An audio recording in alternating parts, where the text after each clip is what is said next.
And welcome everyone to another week of the Focus TV. We got Octavia Wyatt here, Cardo Dudley Jr., and Wilson Tarpe Jr. And welcome to season 9, episode 27. All right, before we get into things, just a nice reminder, you guys head over to the channel. We were really busy last week, took some time, did two draft shows, one specifically catered to the Wizards, the other more so on the entire league.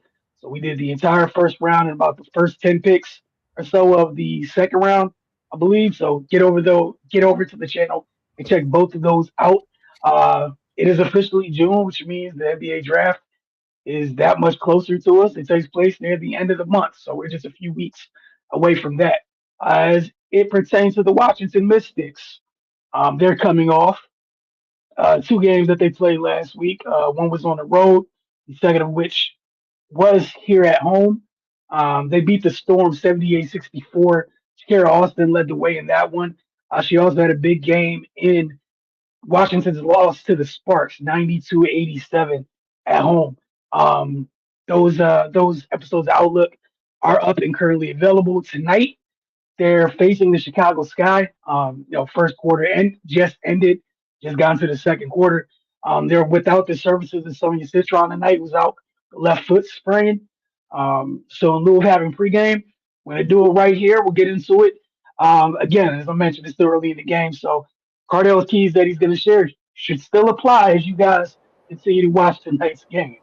So, Cardell, your thoughts on this one as Washington takes on Chicago, trying to get back on the winning side of things. They gotta, like you said, a lot of things still apply that's been plaguing them all season. Starting with dealing with the Sky's pace. The Sky's third in the WNBA in pace.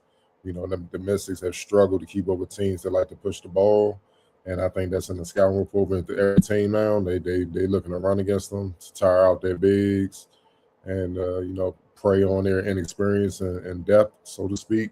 Um, also, they got hit 3 pointers. They got hit when they get wide open 3 pointers. They're punishing teams in the paint. The last game they had 50 points in the paint. You know what I mean? Between Shakira, Kiki, Sonya, Lauren, and Michelle, all them, like they're getting it done inside. But when they kick it out, when players are open. Got to be able to hit shots from the outside, and the Mystics have struggled all season in that regard. Last game in the loss to the Sparks at home when they lost by 5. They shot 23%. You know what I mean? They were 5 22. You got to be able to hit shots, and then also what's plagued them as well, free throw shooting. Last game again, they lost by 5 points. They were 20 and 29 from the free throw line, 69%. They just clean up one of those areas of shooting with what they're doing inside, because they're pretty efficient inside. They shot 51% last game. They're pretty much around that for the season. If they can just clean up, knocking down a few more perimeter shots and making their free throws, the season will turn around, and not turning the ball over. You can't forget about that. They cannot turn the ball over, because obviously, they struggle with getting up and down, getting back in transition, and that's how teams can easily, use that as a way to beat them. So they got to clean that up within themselves. Now on Chicago, obviously Skylar Diggins, you got control her. Obviously the Sky, they're without kid Jackson, out for the season, torn ACL. Prayers up to her, wishing her speedy recovery, because she was having a hell of a season before she went down. But that's why they have a lot of vets to try to, withstand blows like that. You know what I mean? But things start with Skylar Diggins, averaging 14 points, 5 assists and 4 rebounds a game. Hasn't been the most efficient from shooting the ball, 40% from the field, 24 from deep, 74 from the free throw line. But I think that's just a microcosm of what's going on across the WNBA, because the season was rushed together because of the CBA. It's a lot of players that are rusty and out of shape. And I think you saw Minnesota head coach kind of speak on it. See it across the league. So a lot of players are still around and in the shape. That's why I say you got to give it to about mid-June, late June to really see what it is, because it's tough. You know what I mean? And then you can see with a lot of key players like the Mercury, how they have the slow start that they have, and you see how Alyssa Thomas is. Those great players are struggling down there. You just see you just see a bunch of players where it's not normal for them to get off to such a slow start for this long. And that's a sign of being out of shape. So kids, always be in shape when the season comes, because you don't want to be in season trying to get in shape, man, because by the time you get there, it'd be like all-star break, and yeah, your team will suffer for it. But with that being said, yeah, it starts with Skylar. We obviously know she knows what she's doing. She knows how to set the table. Hall of Fame career. So you gotta deal with her. But Kamilla Cardoso, that's another big they can get it done, averaging just under 13 points, just under 10 rebounds a game, 1.3 blocks, shooting 50% from the field, 74% from the free throw line. You got to add 2 assists, so she's capable of passing. That's a big body you got to deal with. I know the Mystics have their own. They have a group of them, but still, you got to be able to keep her off the boards and keep her in check. Because with Jackson out, I assume they're gonna feature her more to try to pick up the scoring load and all that, and she's gonna try to do more to make up for the absence of Jackson.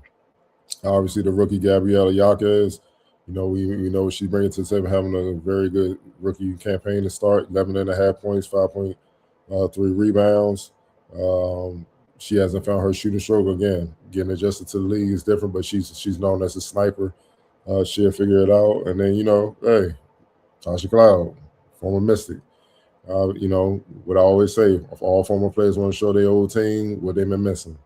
And, she's still being highly effective, averaging 10, 4 on 4, 1 steal a game, shooting well from the field, 47, 26% from deep, and 72% from the free throw line. Never been a great three-point shooter, streaky, but she getting it done from every other phase. So you got 2 point guards that know how to push the rock and feed off one another and get in the paint and make things happen. So the Mystics have to get back and have to corral them and keep them out the paint, which the Mystics haven't been consistent at doing. They've done it at times, but they haven't been consistent at doing. And if they're able to get in the paint and suck the defense in, all of a sudden, what I just say, Jaquez can get in, get in rhythm. Diggins can get in rhythm, hitting the shots.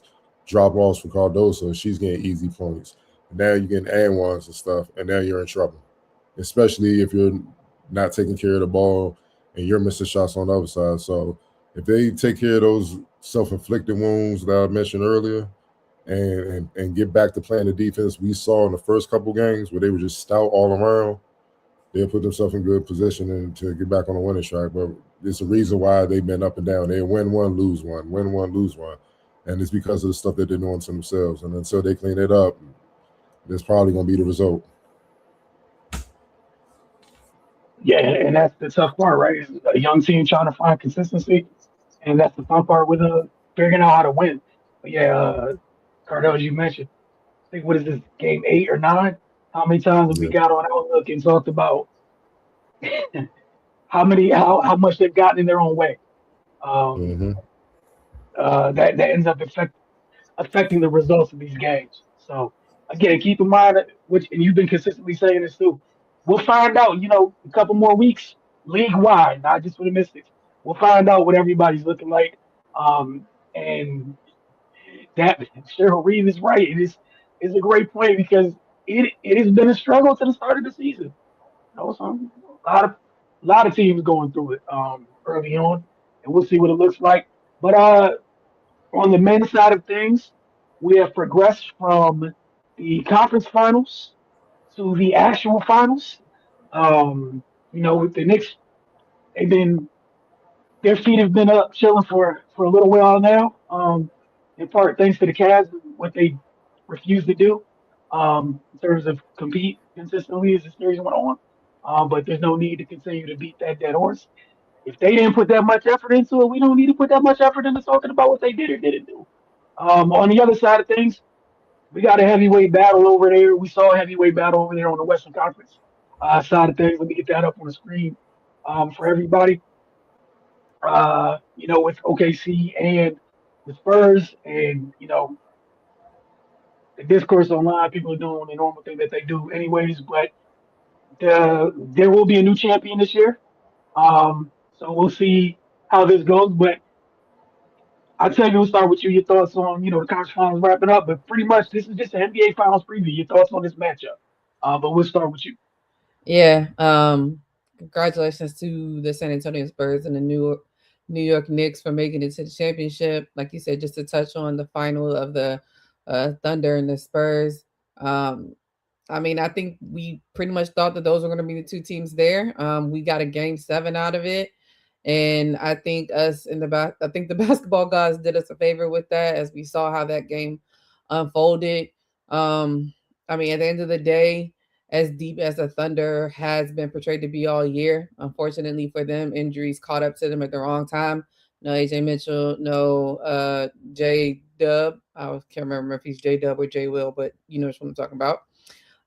And then just the disappearance of Chet Holmgren just kind of did them in, unfortunately for them. But the Spurs, being as young of a team as they are, being led by their fearless leader, Victor Wembanyama, they wouldn't let go. And for them to go into OKC, the defending champs, and win in a game 7 on their court shows a lot of growth. Although, I mean, we could say that, but they've been playing them tough all year. I think they said they played like 10 or 12 times this year. So I know they're probably sick of playing each other.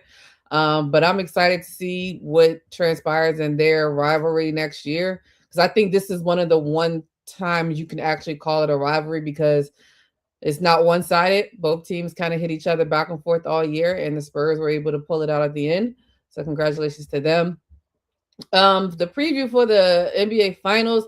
I think we said this last week that no matter who was coming out of the West, that I know a lot of people are, myself included at one point in time, pretty much chalked it up to whoever came out of the West was probably going to win. I think the numbers are still are leaning towards that place. I think people are even questioning how to see how much favored the Spurs are over the Knicks. Just knowing how, I mean, honestly, like the Knicks have just flown through this postseason. They haven't lost in I don't know how many games at this point since they were down 2-1 in the series versus the Hawks. But this is going to be a very interesting series. I think Cardell brought up a good point last week that it's not, they haven't seen that much of the Spurs. Knowing that, of course, that you have a freak of nature like Victor Wembanyama over there, and you haven't had that many opportunities to kind of go up against him to see how you can strategically play against him. And I think that it's going to be very interesting to see not only player adjustments, but coaching adjustments in this series as well. I think a sneaky issue. Now, granted, we know Mitchell Robinson didn't play that much when they did play against them, but it's another big body that they'll have to throw at Wemby. Him with the broken pinky, I believe it is. He's had surgery and he's already stated that he's going to try to play tomorrow night. So just interested to see how that works out. But it's going to be a barn burner. Like, that's all I really care about. Like, I think it's going to be a great series. We have two teams that have youngish players. I think, of course, the Spurs players are in totality younger than the New York Knicks team. But we know how riled up New York City and MSG is going to be. So that atmosphere is going to be crazy. But a lot of people are already looking at Victor Wembanyama as being the face of the league. And this is going to be very interesting to see if he can kind of do what, like I said last week, a lot of people would like to say that, you got to get your heart broke first before you really come back. I don't think Victor really needs to get his heart broke. I think he's one of those players that play with his emotions on his sleeve, and when he's mad, and he takes losing very seriously. So I'm expecting him to come out there and dominate, to be fair, but to see him and Cat go against each other, Cat's got to stay out of foul trouble. Josh Hart has to also continuously hit those open shots. Mikal Bridges has to not go ghost. And I mean, if they can get half of what they got at Landry Shamet, that's going to be an interesting situation as well. On the Spurs side, Dylan Harper, who had a little bit of a shooting slump throughout this last series, kind of started to find his rhythm towards the last two games. Him being a rookie, being able to play at this level, being a rookie and getting here and being an integral part of the team is key. So I'm just interested to see all the chess moves that are going to happen, the stars that are going to play, and also the quote unquote others that we know that they're going to need in order to pull it out. if I had to put something on it, I'm just saying, like, oh, it's tough. I'm gonna go with the Spurs. I think I just want to go against the grain because I feel like a lot of people really think that the Knicks are going to surprise the Spurs for whatever reason. But I think Victor Wembanyama is going to will his team to a W, and I think he's going to play out of his mind in this playoffs and in this finals. So, but I'm super excited. I hope we get 7 games. I hope it's the dog fight and we get everything that we've been waiting for in this series. Cardell, your thoughts on the NBA Finals? Yeah, I'm gonna start with what happened in Game 7. The Spurs starters they took it to the OKC out minus Shea, and Casey Wallace stepped up, especially at the end. He was fighting. He always brings the defense. They just didn't get enough help. Their bench was good. Jalen Williams had 11. Caruso had 12. He didn't shoot the ball well, but he had 12, 5 and 4. He was fighting. McCain had 12. Their bench matched what the Spurs brought to the game, bench production wise. Having Dylan Harper had 12 and Keldon Johnson had 11, and Brian and Cornette only had 2 apiece. The difference was the starters' production. San Antonio had 5. All of their starters scored in double figures. Shea had 35. Casey Wallace 17. Hartenstein, Holmgren, and Dort combined to score 14 points. Look, Lou Dort is a defender. He's there to hit a couple threes and defend. He didn't hit enough threes, but he was fighting 16 minutes, but the reason why he wasn't in the shot, Spurs defense, they was on him, so they made him kind of unplayable. Hartenstein did what he could, but Wemby had him figured out. Wemby was locked in. He adjusted to all the physicality that was throwing him off here and there throughout the series. But Chet Holmgren, that was a nightmare performance in Game 7. You cannot have 2 attempts and go 3 quarters without taking another shot. I know people was talking about Jalen Duren and the Cavs bigs, whatever, but Holmgren took all the spotlight off of them. That especially being at home, you a champion, you know what it takes. And that young bull came, let it be known he was coming for you. He came and he snatched your soul. Nah, man. Look, I said Caruso was 3 for 14. At least he went down swinging. He ain't leave no bullets in the clip. Holmgren didn't do that, man. And this not even me trying to talk shit. This me just talking real basketball. You can't go out. You can't do that. You can't do that. Now you have a stigma attached to you that you're soft, and only you can change that moving forward. Because the thing is, people don't realize this is the worst you're gonna see this Spurs team. They're next year they're going to be better, more confident. We know what we got to do, especially if they win it. This is the worst Wemby you're gonna see. The worst Steph Castle, Dylan Harper, De'Aaron gonna be healthy. Carter and Bryant, they gonna be better. This is the worst. This is the worst you're gonna see him. And you two shook to battle him and go think about it. They lost by 8. They lost by 8. Should just give them 15, they win.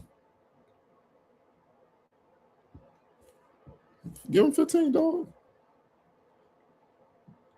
You was passing a wide open shots, man, and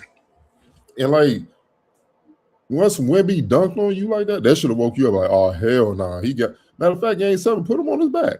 It's clips going around social media where every chance he got, if he's walking past you, he bump you with his shoulder and stuff like that. And one time Jalen Williams called him and was laughing. I'm like, what you laughing for? Mush him. Sometimes you just got to set that tone dog, you going to stop all this. It reminds me 92 when Xavier McDaniel kept trying to mess with Pippen. Kept knocking him down. And then Jordan had enough of Game 7. And he was like, man, and he got up in X-Man face and they yelling F you and all that. And then the refs had to break him up. And Jordan snapped. He was like, all right, cool. And that's when he went crazy and they beat the hell out of the Knicks. All of a sudden, wasn't no more of that. Go home. So That's when I'm like, yeah, it's just certain things where you see like they punked them. It is what it is. And now it ain't just women. You got them young bulls.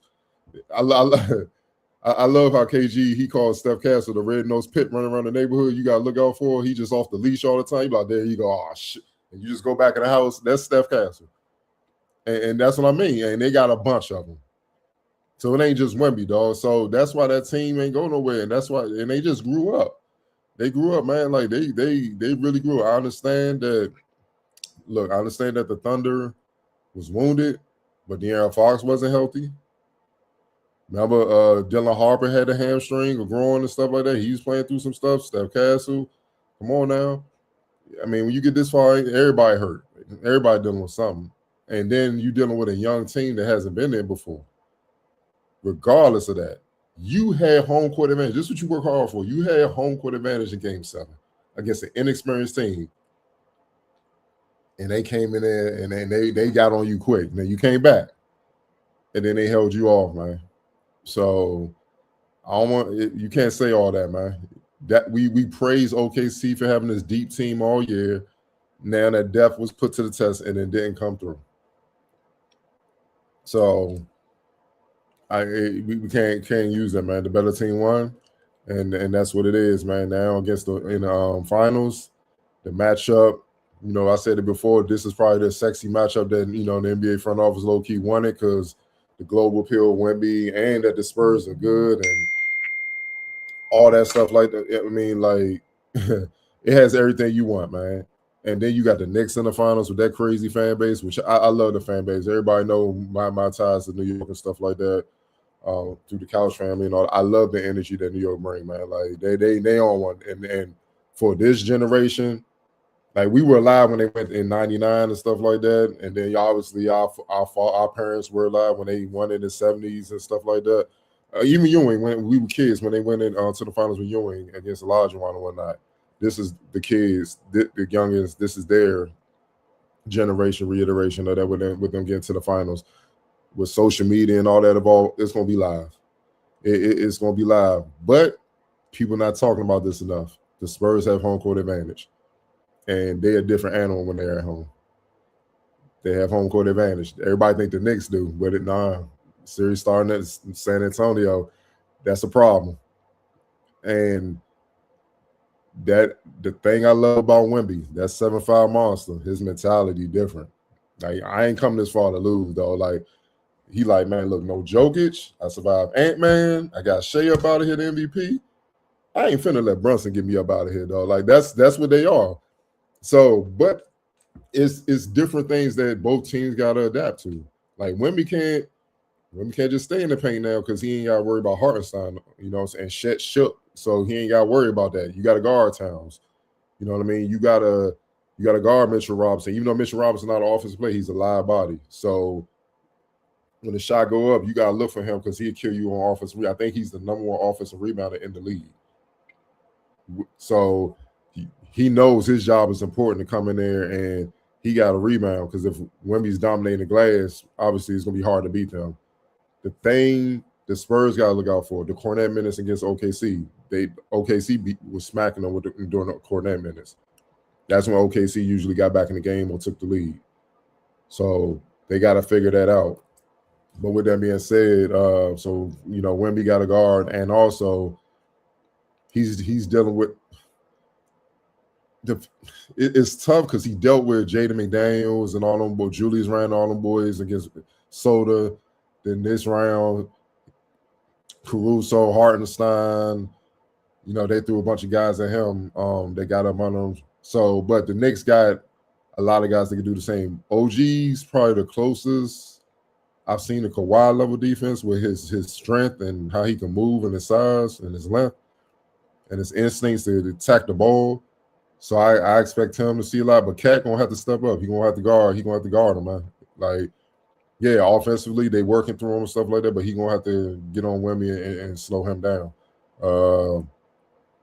I wouldn't even be shocked to see Josh Hart on him, like what Caruso was doing and stuff like that. He's good enough of a defender and physical enough to do that. Meanwhile, on the opposite side, Mitch, man, he gonna send Steph Castle on Dylan on. He gonna sick him on Brunson, dog. That's gonna be a matchup, dog. Like that's what I'm saying, man. So Brunson crafty. Brunson's very crafty, but I'm like Steph Castle gave Shea some trouble, and Shea's a bigger, more athletic version. They both crafty and got amazing footwork, shifty. They can throw you off balance with a variety of counters and stuff like that. But Steph on you like glue, man. He don't go nowhere, like super glue. And then you got to come off with De'Aaron Fox. Then you got to come off with Dylan Harden. Then they're going to throw Carter Bryant. Like, they could throw bodies at Jalen to wear him down. And when I'm looking at is who's going to step up if he's struggling and he's worn out. Because he's been killing. He hasn't had much resistance. Like, throughout the playoffs, man, the NBA just sent us everything. Through the playoffs, Brunson averaging 26 on 48, 35, 83 shooting splits. He's been having fun all playoffs. So they know they got to get him. OG, look, Anunoby is the second leading scorer, 19 a game. 57, 48, 84 splits. See, they got to keep him calm too. And that's something the wings, I feel like, are going to decide this series. Because I think the front courts, they're going to rumble. It's going to be back and forth. The back court's going to rumble. It's going to be back and forth. The wings, whoever win that, Mikal Bridges, OG Anunoby, Vassell, Champagnie, Bryant, whoever wins those matchups will decide this series. And it's both of their first time. I know the Knicks are more battle tested, they older. But this Spurs team don't be giving these young boys disrespectful. Like you gotta put these young boys out. You gotta take them out. They keep referencing them over the wire. It's like Marlo stepping to Avon, dog. That's what it is. You know what I'm saying? He ain't going nowhere. You gotta take him out. But he's smart. He's slick. He's not just some wild dude, wild young and just bucking. He's smart, and that's what you see with the Spurs, man. They well coached, and then they got all them. They got all the OGs they got all these Yodas around that can give them the answers, man. I know the Knicks got a lot of Yodas, but they ain't got rings, though. They don't know that. Big Pat be like, I mean, this is what I would do, but I don't know. Tim like, nah, this is what I did and it worked, baby. This is what Manu, this is what I did and it worked. Tony, this is what I did and it worked, baby. You know what I'm saying? Like they got the answers. They got it done. And that's the cheat code, man. Like, you gotta talk to Walt Frazier. You like, this is what we used to do in the 70s, and they can be like, they respect OG, but they ain't flying right now, dog. Y'all, you know what I'm saying? We ain't got Willis Reed. We can't just, Cat ain't on that block like that. He's shooting the three. So, like, I'm excited for the series, man. But I feel like the wings, man. The wings gonna determine everything, man. Because, like I said, they're gonna rumble. The only thing is the potential of Wemby. There's no answer for him. So if he literally just says the hell with it, I am the best player in the league, and y'all about to witness it, this series could be over quick, man. And you know what I'm saying? So, especially with them having home court, because they haven't lost much at home. Then when that crowd get behind them, it's different. But they haven't played in the playoffs in New York City, bro. Like I expect the Garden to be a different type of energy when San Antonio go there. So it'd be wise for San Antonio to handle business at home before they gotta go up there, man. Because if it's like 1-1, it's gonna be ignorant. You know what I'm saying? And like you're gonna see people playing hard in ways that you never thought they could because it's the finals. And let's keep it real. The Spurs, their window just beginning. The Knicks, this may be your only time to get here. Because everybody gonna be healthy next year. Boston will be back. They pissed. Halliburton back. Cavs got to do some soul searching. Orlando, Detroit, they like, hold up. Like, it's dudes that's like, all right, man, I think we entering that phase where the young boys are, it's about rings, man. We ain't trying to do our little individual thing no more. It's about rings. And so this might be the only chance. And like we said, I saw an interview with Rudy Gobert because he grew up, he been mentoring Wemby forever. And he said, it's crazy. I've been in the league with like 14 years, something like that. And he said, I've never played in the finals. Wemby's already in there. And that puts things in perspective of how hard it is to get there. So when you get there, you got to seize the moment. You got to seize it. There's a chance you may not ever get back there. And that's what it is, man. So, yeah, if you going to make me choose, man, I got an edge to the Spurs because they're alien, man, and they got home court. And I mean, look, man. Outside that starting five, I don't know, dog. I don't know. They came up big, but they were playing against a team that wasn't mentally tough, not nearly as good, man. So we gonna see, man. It's gonna be a lot of different challenges that both teams got to adapt to, man. But I'm leaning that way, man, because of what Wemby brings defensively, man. And it ain't just him, man. They got pit bulls all around. It's just tough, man. So they got the slight edge for me. Yeah, I'm with you guys. I'll sum it up real quick, but yeah, the the Castles, the red nose pit thing had me dying. I saw that when Katie said that too, had me dying. But I don't think anything's funnier to me than when Caruso pulled him out the air and he was about to get up and Dylan Harper slid into the screen. Like, And nah, it's hell. yeah, like it just held him. And then somebody else, I think it was Jenks, that podcast. I always forget the Jenks and Jones or whatever. They were like, it's like having two dogs, and the only difference was Castle's the one that's going to jump off the porch first. Dylan got to go get him. But again, with the Spurs, like there's a common theme here, right? Um, and going back to that series and Carter, I think honestly, just and not to knock the Knicks, like their road was their road. These kids done seen some stuff on their way to get Yes. into the finals. And again, I'm not knocking the Knicks, but if all things be equal, it's everybody's first time, all that good stuff. One side has walked through some things to get here. Again, Mm-hmm. not taking nothing away from the Knicks. I'm just simply saying. And I'm not, you guys already laid out some great points. I ain't going that deep into it. I'm leaning that way because of that. We've seen them survive some disgusting elements to get Battles. here. Battles You for know sure. what I'm saying? Like, think about that. We're talking about, two teams who've been here for the first time. And the younger of the two teams is the one that apparently, like, just to be honest, they've been more battle tested there in this run. Like, again, you went, Minnesota was just in the conference finals. Like, you beat the two teams that was in the conference finals last year. And like you said, injuries, whatever, like this time of the year, like, it is what it is, man. Everyone's beat up. But again, it survived Minnesota, which had the position of versatility plus the physicality to match up like no other team in the league can really do with the Spurs like that, and push them in all types of ways, right? Then you get to the reigning champs, and as you said, Shea and Case and Wallace were amazing in that game set. Like all the discourse with Shea with the flop and all that other stuff or whatever, he was about his business in game seven. He just got straight to it. It was a hell of a performance by him. But again, like you said, the kids came out there, they jumped on them, and then who would have had it that the kids were the mature team late in that game to put them away to have a finishing kick late?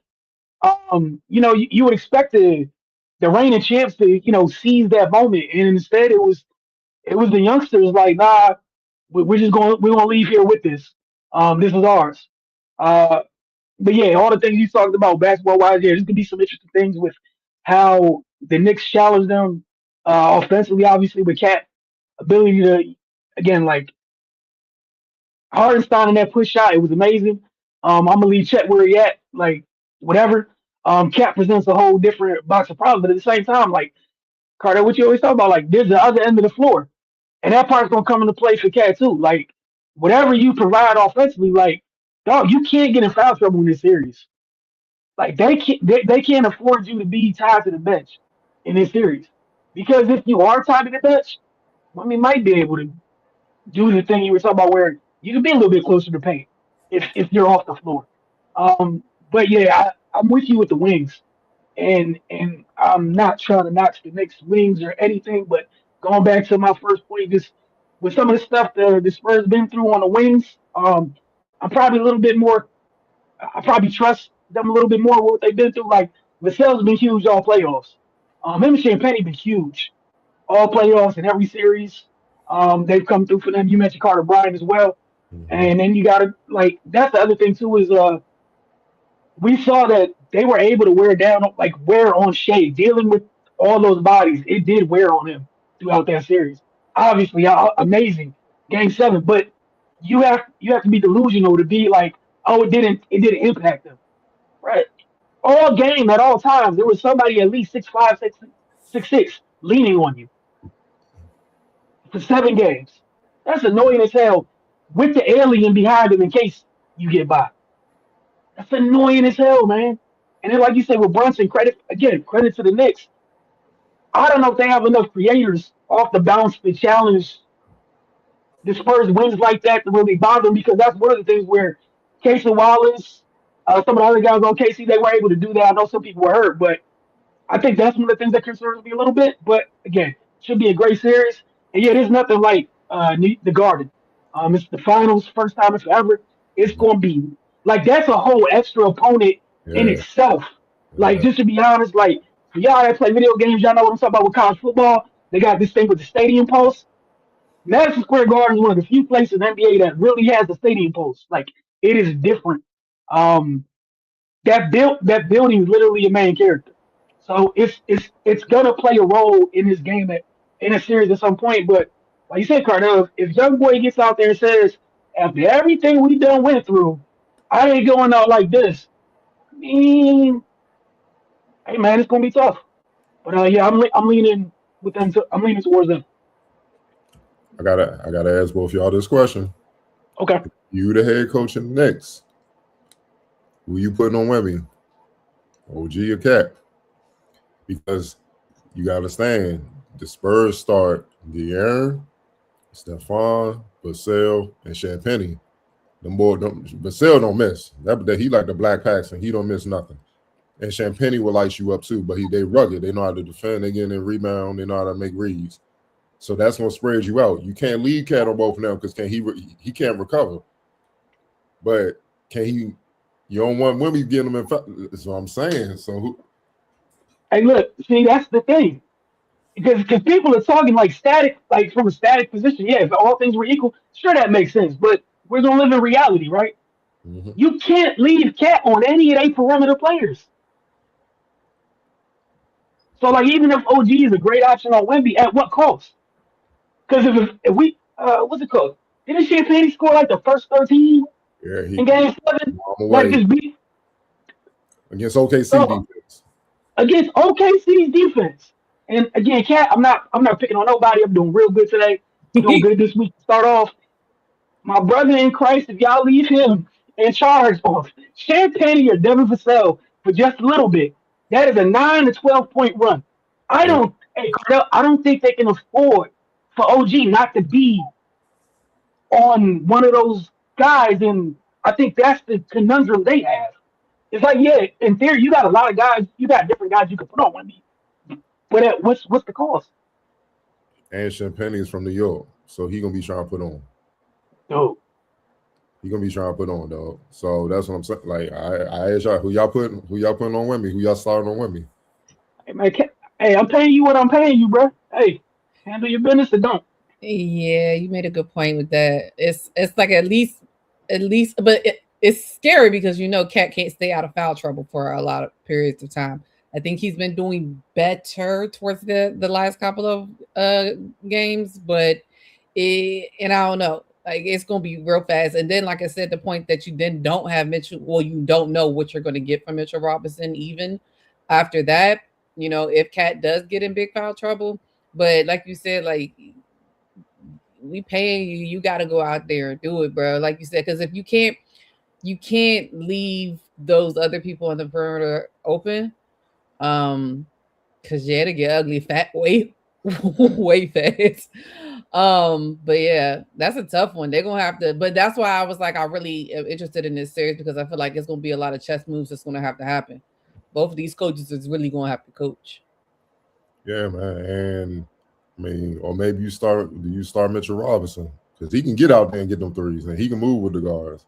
And there's y'all jump Wemby and contest the 3-pointers. The Cat, you just said like it's a lot of ways you can go. And I'll tell you to your point. Yeah, he led the Knicks and fouls, 54 fouls throughout the playoffs. Carl Towns did. So He be getting dumbass fouls too. you Like can't do that with Wemby. it's like he like out of nowhere he just like has a hissy fit and throws his whole body some type of way because it's not even defensive fouls all the time. He gets stupid offensive fouls too. Like, bro, like what are you doing? Like, why are you kicking your leg up to your shoulder? Like, what are you doing? And let's be real. Go back to what Wilson said. He ain't really been challenged this postseason, bro. Because and he got the momentum of them running everything through him. He's like, I think I saw a quote of him saying like the best currency you could have in New York is respect, and like we going out there to get our respect and stuff like that. Like he, I see all the videos online about how they clown Cat in the city so much. And like now he's in a position where they're running stuff through him. They got to the finals. Like he has a lot that he has to carry in this, and he got to go out there and do it, or it's gonna be a long summer for my man. And Wemby is the only one that can make him feel like a little guard. Yes. And then and Wemby don't even got to run out there. He could just jump and his arms and get the like. Yeah, look, man. Like. Hey man, it's gonna be a fun series, man. But that's the big question. Like, who gonna guard him, dog? Because even that, are you gonna sacrifice OG's production? Because that's gonna wear him down. And now that's you can potentially get him in foul trouble. Now he's off the floor. And who you coming there with? Shamet, McBride, Clarkson. I mean, you got to come in with Mitchell Robinson, obviously. I mean, and Sochan talking shit like I know how to guard Wemby. I heard him talking trash. I'm like, look at it, bro. That ain't the same Wemby, bro. It's different. So come on, man. Like I'm just throwing it out there, man. It's gonna be very interesting. And Wemby won't hesitate. He loves them kill shots. And that's what I'm saying. Like if Carl guarding him, if he lose him in transition, Wemby's pulling up from the logo and he can hit those shots. Yeah. He can't cover that ground to get out there. So Wemby gonna be pump faking, and then in one dribble, he's at me. Come on, dog. It can get bad. That's my concern for the New York. Is like I get everybody's excitement and that's great, but you got two of them dudes on defense. You got two of them. And then those guards, they got chemistry with them little slick ass lobs they be throwing at the last minute, and he just barely stand up like. He see what I'm saying? Tip of his finger just go like this. Yeah. You might have to fuck Wemby up, man. Somebody might have to just take one for the team. Like that's why they gotta have the bodies of Mitchell Robinson and them. That they gotta throw something at them. Activate Huck Porty, man. You gotta get him. We need help, dog. We need reinforcements, dog. You gotta beat on all of them. Like as they progress, like think about their road to the finals. As they progress, like these guards are able to turn the corner. There's less and less resistance as they went to the finals. Like you couldn't turn the corner against Minnesota. Rudy don't play all that. Like death taxes and hell no. That's not happening. You get to OKC and right, they was dunking on them dudes just because they was there. Mm-hmm. Like just cause. And you telling me that we're gonna trust if they turn the corner, Cat gonna be there? Mm-hmm. I don't think anybody in them over there care if the Cat's the dude that's rotating over. Oh, and I forgot about Keldon Johnson, Harrison Barnes. Yes. That's what I'm saying. Like I don't think you can, or even with De'Aaron in that start lineup, like can you really afford OG not to be on a perimeter player? Hey man, this is going to be good. I'm just raising my concerns and asking questions. That's all I'm saying. Because if you take arguably your best perimeter defender and put him to go deal with somebody, to go deal with that alien entity or whatever, big ass wings they got to deal with, man. It's gonna be fun, brother. It's gonna be fun. Yep. All right, Cardell. We're getting to that portion of the show. We gotta take it or leave it, a rapid fire. Where you wanna start at? Man, take it or leave it, man. Octavio Eagles made the news. The most anticipated trade of the 26th NFL offseason has become official. A.J. Brown's now a member of the New England Patriots. While Brown, who turns 29 June 30th, immediately becomes the Patriots' number one wide receiver. The Eagles walk away with a 28th first-round draft pick, a 27th fifth-round pick, while saving on dead salary cap space in 2026. it was a trade that we all saw coming for a while. Both teams seemingly preparing for it, waiting until June 1st for financial reasons. Eagles Executive Vice President GM Howie Roseman traded up in the first round of 26 drafted for USC receiver Mekhi Lemon, which is part of them reshaping their receiving core. The Patriots did not draft the receiver, released veteran Stephon Diggs in free agency. Browns time in Philadelphia, as we all know, marked by Super Bowl win, but frustration and tension built up with the offense and with quarterback Jalen Hurts. Became common, didn't really leave. Now he reunites with his former Tennessee Titans coach, Mike Vrabel, in New England, the coach who drafted him in the second round in 2019. Octavia, we're going to start with you. What do you take it or leave it? Take it or leave it? Oh, I'm going to take it. 100%. Congratulations to AJ Brown. I'm taking it because, number one, I think I didn't actually see it, but I saw it pop up on my ESPN alerts. Joy Mailata said, "Thank God it's finally over." That's number one how I feel. Thank God it's finally over. I'm glad they didn't wait no much longer than June 1st and to get it out of the way, because, like you said, it's the worst kept secret that has been out for the last who knows how long. Thank you, Diana Rossini. It's just, at this point, it just needed to happen. It was too much of a distraction. The thing that just kind of sometimes throws me off with the situation is people talk about how great of a player he is, and as he is, and how he, in the 4 years he was a Philadelphia Eagle, how he has all these wide receiver accolades and all these other things. And I just think that people forget, like, who threw him the ball. Like, I don't understand how. It's not like he was throwing the ball to himself. So obviously it did work at a period of time. Yeah, and the turnover in the coaching staff and the offensive coordinators has definitely been a situation. I don't like to gossip and get into all stuff that's not football related, but there are rumors that there were other issues that were not non-football related between him and Jalen and other players that were in there that caused a little bit of a rift that then escalated this all the way up as well. I just think at this point, it just needs to be a fresh start for everybody. I think one thing AJ never shied away from is that he's always been a huge New England Patriot fan anyway. So it doesn't surprise me that that's where he went with that aspect, as well as the fact, of course, Mike Vrabel is there, which is the coach that drafted him. But yeah, I mean, if he wants to go there, I mean, he won a championship, obviously. I don't know.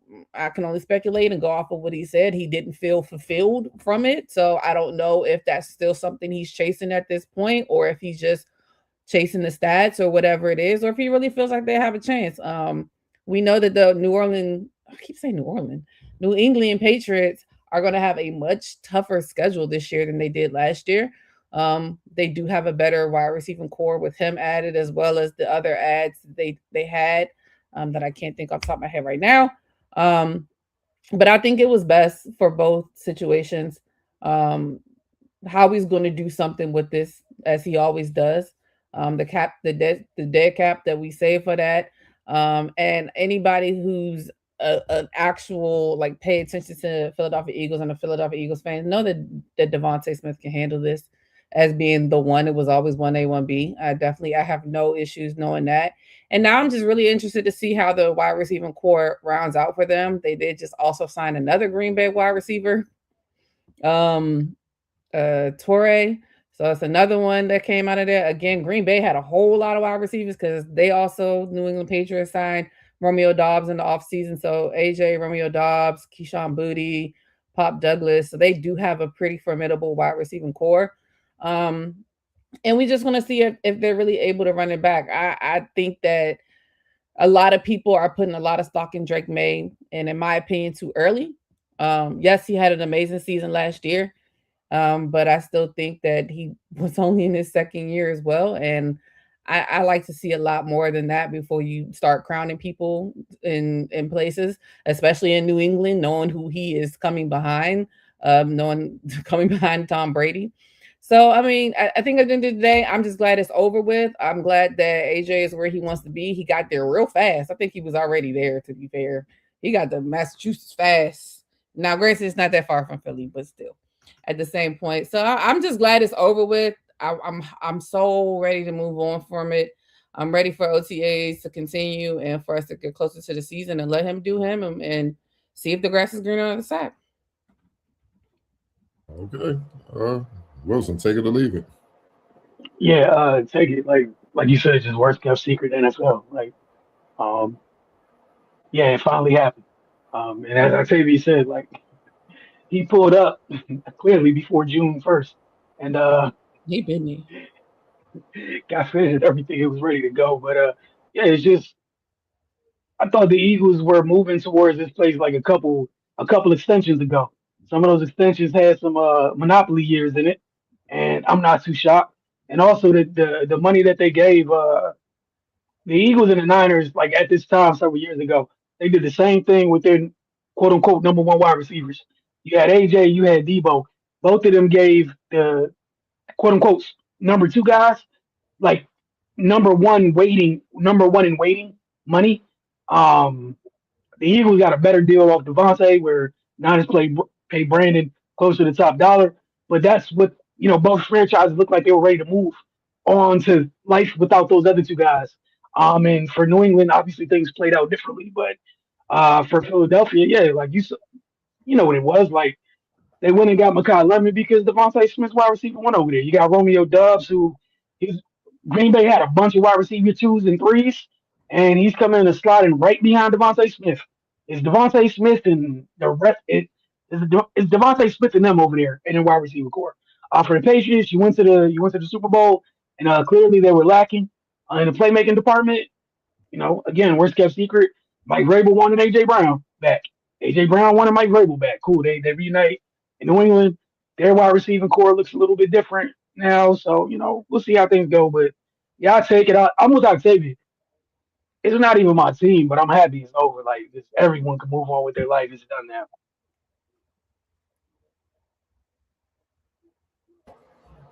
Gotcha. We're gonna see how everything unfolds. We're gonna keep it moving along. We don't have a lot of time. Go to the WNBA side of things. AZ Fudd has already discovered one of the unwritten rules of the WNBA. If you're a rookie, opposing teams are going to test you. What surprised the Dallas Wingard is that so many teams seem determined to test her defense. Fresh off a Wings victory, Fudd admitted she's been told opponents frequently target her on that end of the floor. The former UConn star understands it's part of life as a rookie, but she still isn't entirely convinced the scouting report matches what she's putting on the court. After Dallas rolled past Seattle 79-56 on Monday night, Fudd offered an honest response when asked about her defensive approach. Quote, I really think defense is mostly effort, Fudd said. Just having that defensive mentality. I've been told that teams like to pick on me. I don't know why. I feel like I play pretty hard. I just try to make things difficult. Everyone in this league is extremely talented and can get whatever they want most nights. So it's my job to make things hard for them. It was a revealing answer, figuratively, because Fudd didn't sound frustrated by the criticism. If anything, she sounded confused by it. Wilson. Rapid fire, man. AZ Fudd being targeted on defense. Being shocked by it. AZ's funny. Like you're a rookie, it's the W. It's gonna happen. I don't think she's held up bad or anything, but it's the W. They're going to. Other teams, like other players of your team, are proving like that's what you're supposed to do is attack rookies. Now you keep being solid, like they'll go try to mess with somebody else. But I'm not shocked that she's aloof about this or whatever. Like it's AZ being AZ, but yeah, like I don't think it's a big deal. Like welcome to the W. They're supposed to. Like they're supposed to until you can't. Until you give them a great reason not to. But they're supposed to. You're a rookie. Octavia. Yeah, I think AZ has just been used to being so good most of her career, like high school, college, that she's like, people think I'm weak, like I'm lazy, like what? And honestly, it's no fault of her. I mean, no real fault of her own. Like, yeah, you're supposed to think that, but I mean, like Wilson said, like you're a rookie. Of course, they're going to test you. Like this is it's a different level, and I think that the more that she's playing, I'm pretty sure the more that she's seeing it. I mean, that makes me think about when she didn't start the first game of the season when she's like, but I'm amazing. Like, why am I not starting? I'm amazing. So I think it's just normal. What are they? Gen Z's mind frames at times. That they can just be oblivious to things, but yeah, because I mean, if you think about it, pretty much everywhere that she's gone and every level of playing, she's been touted as the person. Of course, she had to share the spotlight with Paige. You know, Paige and her had some injuries that they dealt with at UConn, but it doesn't surprise me in that aspect. But I need her to come back down to earth, realize that she's a rookie in the professionals, and they are going to test you. And at the end of the day, they should. And if you are who you think you are, the test shouldn't be that hard. Yeah, I mean, she's holding up pretty well. Her defensive rating is 105. She's in the middle pack of her team. Yeah, you're a rookie, and one thing I will disagree with her with is this is mostly about effort. That tells me that's a lot of that usually comes from people who wasn't tasked with having to guard the killers. Because the ones that got to guard the killers understand it's a whole science. It's a lot of IQ. It's a lot of studying. It's a lot of preparation that goes into trying to stop the other team's top opposing player. And I'm not sure she was one of those players throughout her career consistently at all, if at all. I'm not saying she didn't play defense, but I don't know if she was tasked with that. With that being said, that's why you're being tested. They're trying to see if you're a rookie, you're experiencing everything for the first time.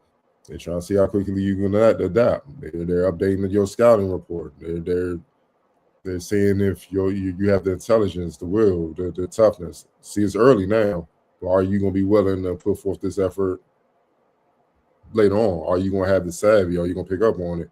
And if you wear down, you don't have those things, we got you. Because we just going to keep testing you until we can't test you no more. You know what I mean? So, that's just something she got to answer. But I don't know why she's confused. You haven't proven nothing in this league. You back at the bottom. Octave made a great point about this generation kind of being caught up a little bit too much in whatever the hype and stuff like that, and the social media hype and spotlight that they may have and whatnot. And I don't think they realize that them ladies in the W, them vets, don't care about that because they. Yeah, and she was the number one pick. Like they coming after you, bro. Exactly. You lucky you're on the team with a bunch of other top players who were top picks and stuff like that because you can kind of blend in. But yeah, they at your head until you prove otherwise, and you better, like I said, you better be glad you're not on a team where they had to give you the ball and you had to figure it out on your own, where they could really get at you, because that's a whole different ball game. But you got Paige, you got Ogunbowale, you got some hitters on your team that can take all that pressure off you, so you can just blend in and just grow with the lead. But that's still also good because you're on a team that has pieces where you can come in and win. And I think that's what they're doing. So yeah, man, just hoop. You get enough stops, they'll leave you alone because they'll be like, ain't nothing over there. We're gonna pick up somebody else. That's how I go. One more question and then we're gonna get up out of here. On the sad note, Rick Adelman, Basketball Hall of Fame inductee, played for 7 NBA seasons before becoming one of the game's all-time winningest coaches, passed away. Then NBA's Coaches Association announced on Monday. Adelman is the father of Denver Nuggets coach David Adelman. He was 79. The cause of his death was not immediately announced. Quote, the Denver Nuggets were extremely saddened to learn of the passing Hall of Fame head coach Rick Adelman. The Nuggets said Monday night, our thoughts are with head coach David Adelman, the entire Adelman family, and many friends and loved ones that were lucky enough to know Rick. Rick Adelman won 1,042 games as NBA coach, 10th most in league history. Only 4 other coaches, Pat Riley, Greg Popovich, Jerry Sloan, George Karl, coached more games and had a better winning percentage than Adelman. He took the Portland Trail Blazers to the NBA Finals twice, and believe in 90 and 92, and also was the head coach in Sacramento, Houston, Minnesota, and Golden State. Adelman also played in the NBA from 1969 to 1975 as a point guard for 5 different teams, but found his calling as a coach. Just what are your thoughts on that? I'll tell you, I'm gonna start with you. Adam's legacy as a coach. Yeah, it's always sad, of course, when NBA player and coach, if it's especially if his caliber passes on. I think it's always a little bit more sad when his legacy is the way that it is, even down to his own family legacy with his son now coaching in the NBA. That just shows you how rich their legacy is throughout his family, throughout the NBA as well. I definitely remember seeing him coaching and on the sidelines, and I'm not that familiar with anything that he did outside of that, but it's always a sad situation. But it reminds me again that we're in the situation or in the times where a lot of these coaches and players that we, may have seen when we were a little bit younger and they were a little bit more seasoned in their careers are starting to pass on. So hopefully he was able to share all of his knowledge with his son, and hopefully that knowledge lives on and his son is able to pass it down even further. But definitely a lot of prayers and blessings to his family because it's not easy going through that. And I think from what I can see, he passed at 79. He had a somewhat full life in that aspect. A lot of people, and hopefully, I know you said they didn't immediately announce, or if they have announced the reason of his passing. Hopefully, he was surrounded by loved ones and it was a peaceful passing for him. But just a lot of prayers to the family, to his immediate family, and as well as those friends and families from the NBA. Wilson. Man, this is once again another big piece of basketball history. This past. This is one of those things where, like, again, the nasty discourse is these days that everything we're seeing now is the greatest thing ever. Like, this is one of those guys where he achieved quite a bit. I think his career winning percentage is 58%. Like, he had a couple seasons where he was over 60%. Like, as a coach, like he handled his business. Obviously his time as a player, but he's just one of the he's just one of the guys that was coaching, in the '90s stuff. It was tough for folks to to get to the top of the mountain and win one during that time. But nah, man, outstanding coach. He's gonna be missed, and like, just it sucks because obviously as we're getting older, we're losing a lot of folks that we saw while we were watching the league coming up when we were younger. And Adelman was definitely one of them. Talk about Portland, Sacramento, like all his stops, man. Just he's a hell of a coach. Yeah, man, definitely a hell of a coach. Coach some tough, talented teams, man. Them early '90s Black Trailblazer teams with Clyde, the Drexler, Jerome Kersey, Duckworth, Terry Porter. Man, I can go on. Cliff Robinson, all those guys, man. They were tough, man. They just ran into the bad boy Pistons, and they ran into Mike. When Mike took over, man. And then even when he was in Sacramento, that's the one I really remember because that's like high school. You know what I mean? When he had the Kings and he took the Dynasty Lakers, that's the closest they came to really losing. Outside of the Portland when they was trying to figure it out. But like when they figured it out and was winning, Shaq and Kobe and Bron, like that Portland team, Mike Bibby, Hedo Turkoglu, Webb, Divac, Doug Christie and them boys, man, they didn't, Scott Pollard, man, and just bombing away, man. They gave the Lakers a run for their money. They really did, man. But it shows you just how much he can coach, man. You know what I'm saying? And he took two franchises to the brink that historically are known as bottom feeders. You know what I mean? That tells you that he can coach his ass off and he know talent and he knew what he was doing, man. And that's why he got so many opportunities that he did and won so many games, man. So, obviously his legacy lives on through his son. Testament to also what he taught as well, because his son would be in position he is if he wasn't taught by his pops. You know what I mean? So, man, big time salute. One of the best ever did it, man. And just rest in peace.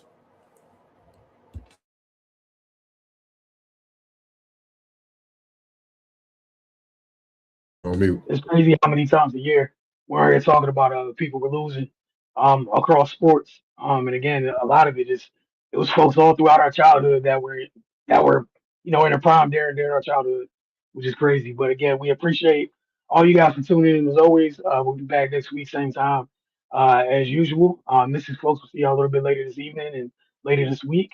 Again, if you didn't get a chance, get over to the channel, check out those NBA draft related shows. And we'll see you guys next week. For Cardell, Octavia, and myself, y'all have a good evening.